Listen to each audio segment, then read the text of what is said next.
Welcome back. Well, in the last 10 minutes or so, you've seen Gwede Mantashe, the ANC chair, responding on our cameras to the fact that his speech was disrupted. He was booed at the COSATU conference. Mantashe describing this as a planned protest. He is determined, it seems, to speak. He says he was invited to do so. But workers, telling our reporter Mbali Tatani, they are furious at the issue of wages. They're furious at the way they're being treated by government.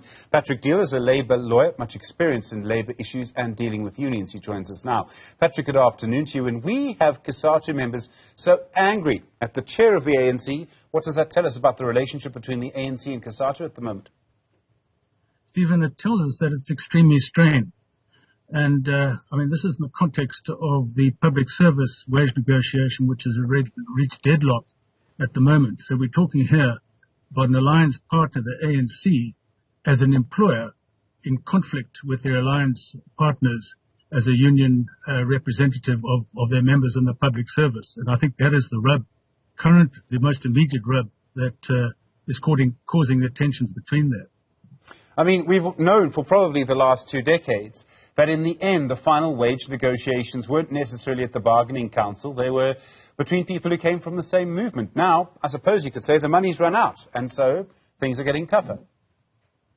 Well, that's exactly it. And they're only going to get tougher, Stephen, and they're heading, I'm afraid, towards a brick wall. I think Treasury and the Minister of Finance are resolute on having to hold in the cost of the public service wage bill.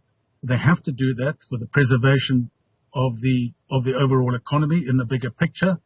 And to that extent, the ability to move any further than the 3% offer, which has been tabled as a final offer on the table, is possibly non-existent at this point. I mean, does that mean that we need to prepare for a strike? I think we do need to prepare for a strike. I can't see any magical thing coming in at the moment to bridge the gap between the wage offer of 3%, the final offer by government of 3%, and the current demand of 8% by the unions. That is a yawning gap and an extremely expensive gap, given the number of employees, over 1 million, that we are talking about here. I can't see any economic settlement on the basis of pure negotiation principles. Who knows? And I don't see a resolution on the political front. And so that's why the political relationship between COSATU and the ANC, as the government, as their alliance employer, is so strained at the moment. There's no room for maneuver, quite frankly, and I fear that we are leading to a proper standoff here.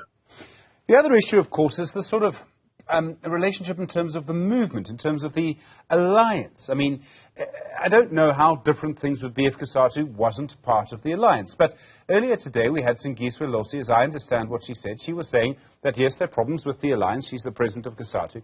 But still, it was the best way for workers to actually be heard. Opposition parties in government would be far worse.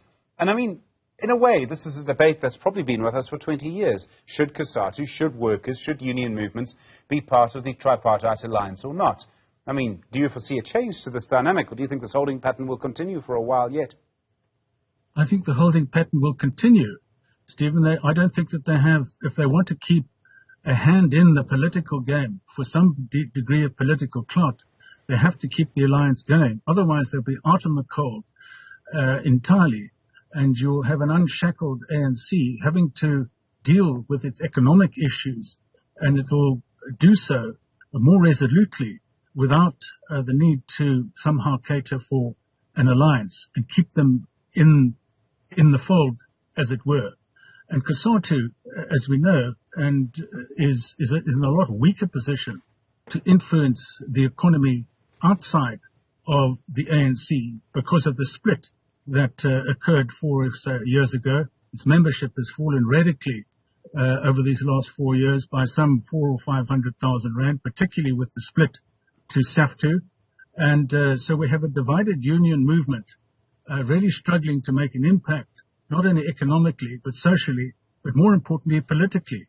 And it would serve them no good, I don't think, politically, to be out of the game, out of the alliance, because they would be weaker than ever. They've tried it before to create a workers' party.